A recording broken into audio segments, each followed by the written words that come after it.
Hello students, welcome back again your economics station unlock economics. आज हम लोग collection of data का part हम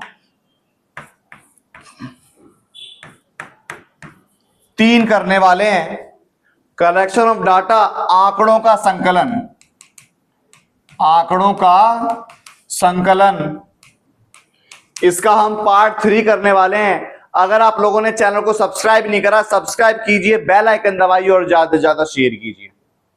बहुत इंपॉर्टेंट टॉपिक होने वाला है जो आपके 11th इकोनॉमिक्स में 11th क्लास इकोनॉमिक्स स्टैटिक्स का बहुत इंपॉर्टेंट टॉपिक जो सीबीएसई के एग्जाम में आएगा। पार्ट 1 और पार्ट 2 हमने कर दिया है, कंप्लीट कर दिया है। इसकी लिंक आपको डिस्क्रिप्शन में मिल जाएगी, प्लेलिस्ट बनी हुई है, वहां पर भी जाके देख सकते हो।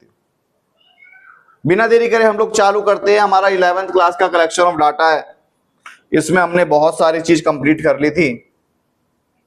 ठीक है, इसमें हमने बहुत सारी चीज क्या कर ली थी, कंप्लीट कर ली थी। जो आज का टॉपिक चलेगा वो हमारा चलेगा सेकेंडरी डाटा। आज हमारा चलेगा method of collection secondary data. जो द्वितीयक आंकड़े हैं, द्वितीयक आंकड़े जो होते हैं, द्वितीयक आंकड़े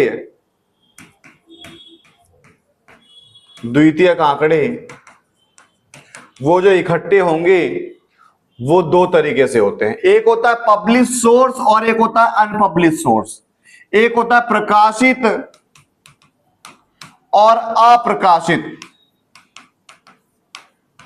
प्रकाशित और अप्रकाशित, पब्लिश सोर्स और अनपब्लिश सोर्स, प्रकाशित सोर्स और अप्रकाशित सोर्स। ठीक है, जिसमें हमारा सबसे पहला है, हम पब्लिश सोर्स की बात करें, प्रकाशित सोर्स की बात करें, इसमें सबसे पहला सरकारी गवर्नमेंट पब्लिकेशन,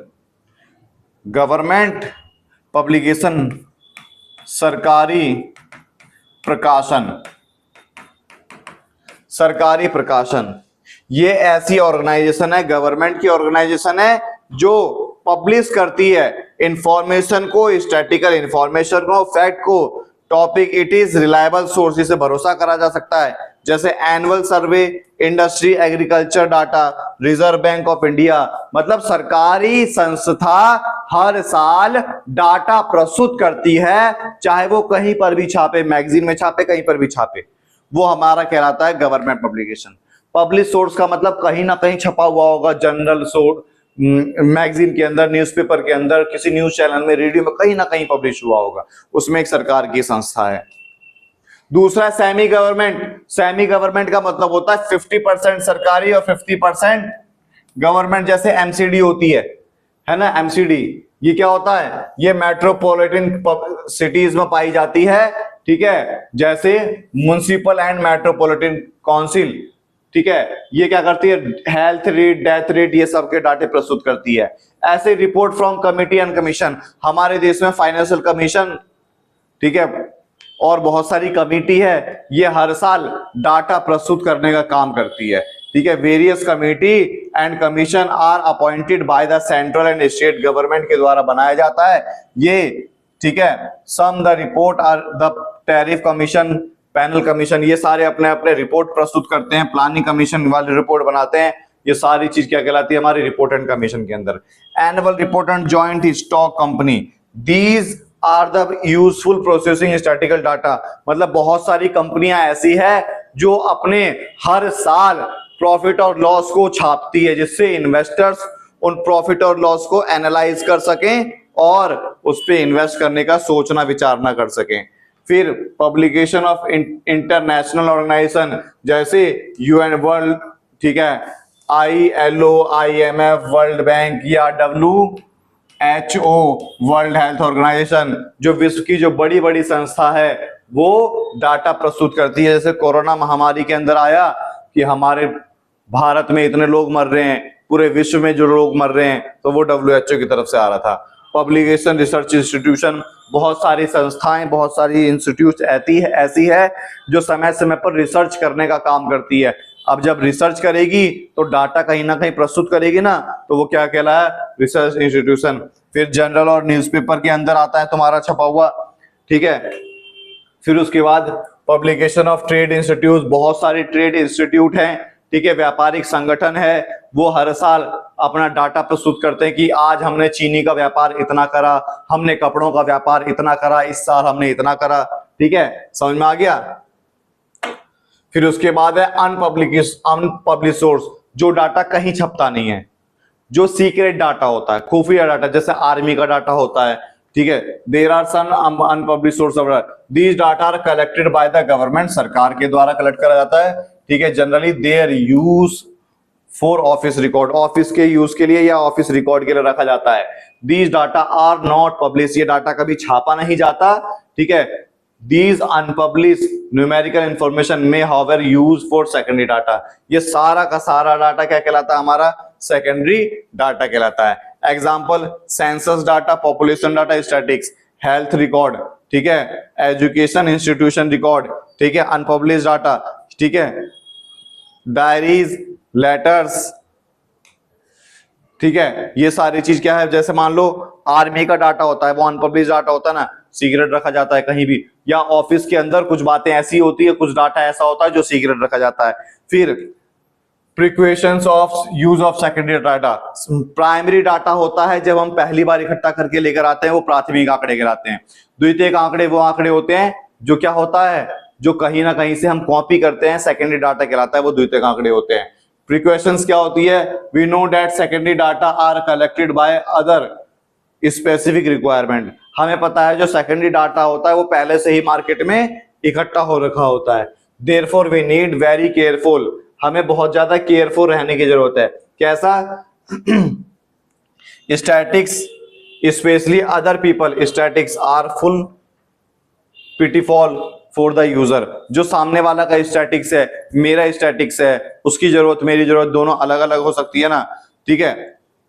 हमें रिलायबिलिटी के ऊपर ध्यान देना पड़ेगा कि क्या हम इसके ऊपर भरोसा मत कर सकते हैं, नहीं कर सकते, कौन सी सिचुएशन में डाटा इकट्ठा करा गया है, ये सारी देखी जाती है, ठीक है। पहला, एबिलिटी ऑफ कलेक्शन ऑर्गेनाइजेशन, जिस ऑर्गेनाइजेशन से हम डाटा खरीद रहे हैं, जिस ऑर्गेनाइजेशन का डाटा हम कॉपी कर रहे हैं, उसकी एबिलिटी जानी जाएगी कि वो कब से डाटा इकट्ठा कर रहा है, किस तरीके से डाटा इकट्ठा कर रहा है, क्या पढ़े लिखे इंसान लोग डाटा इकट्ठा कर रहे हैं कि नहीं कर रहे हैं।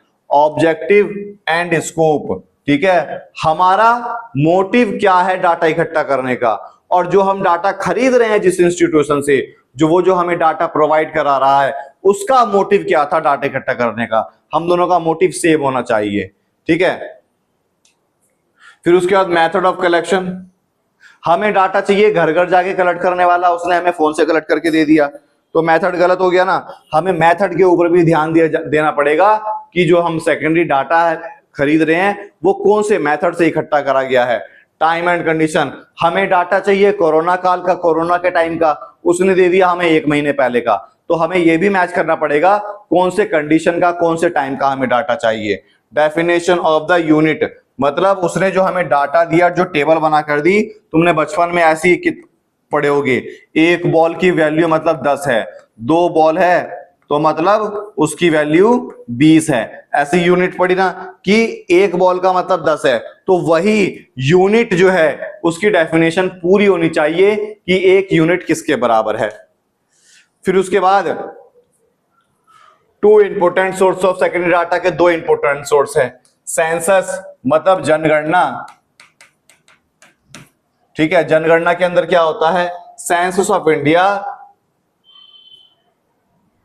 डिकेनियल पब्लिकेशन ऑफ द गवर्नमेंट, सरकार के द्वारा पब्लिश करा जाता है। It is publish by register general and census commission, ये किसके द्वारा, जनरल और सेंसस कमीशन के द्वारा पब्लिश करा जाता है। It is very comprehensive source of secondary data, बहुत ज्यादा इंपॉर्टेंट है सेकेंडरी डाटा के लिए। It related to population size, size के ऊपर डिपेंड करता है, वेरियस एक्सपेक्ट के ऊपर, डेमोग्राफिक चेंज किस तरीके से चेंज हो रहा है ये होता है, ठीक है। Include statistics information of the following pattern, क्या होता है, साइज, ग्रोथ कैसे हो रहा है, डिस्ट्रीब्यूशन कैसे है, ठीक है, इन इंडिया पॉपुलेशन कितना है ये पता लगता है।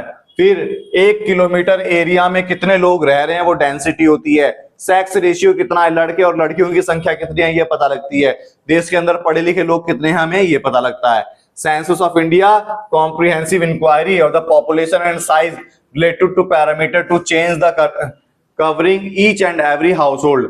हर घर में जाकर लोगों को पता लगाया जाता है कि किस तरीके से चेंज हो रहा है, कितने लोग पढ़े लिखे हैं। ये 2001 का आंकड़ा है, ये 2011 का आंकड़ा है।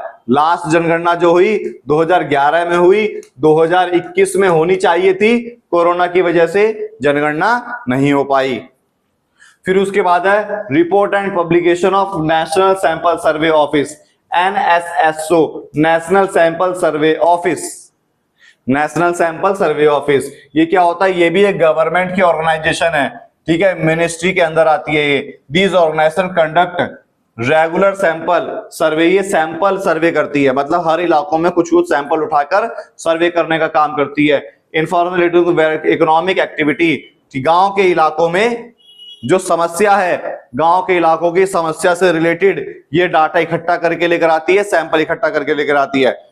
Unlike Census of India, report and publication of National Sample Survey Office are based on sample study।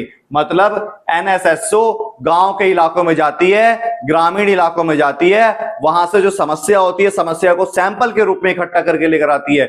ये सैंपल कर काम करती है और जनगणना पूरे कंप्लीट होता है विश्व में, ठीक है। तो समझ में आया हम लोगों ने क्या कंप्लीट करा? हम लोगों ने अपना कंप्लीट कर लिया पूरा चैप्टर। हम लोगों ने कलेक्शन ऑफ डाटा का पार्ट 3 भी कंप्लीट कर लिया और अब हमारा ये पूरा चैप्टर कंप्लीट हो गया है। अगर आप लोगों ने चैनल को सब्सक्राइब नहीं करा, सब्सक्राइब कीजिए, बेल आइकन दबाइए, ज्यादा से ज्यादा शेयर कीजिए आगे के चैप्टर्स को पढ़ने के लिए। ठीक क्लास, जय हिंद, जय भारत।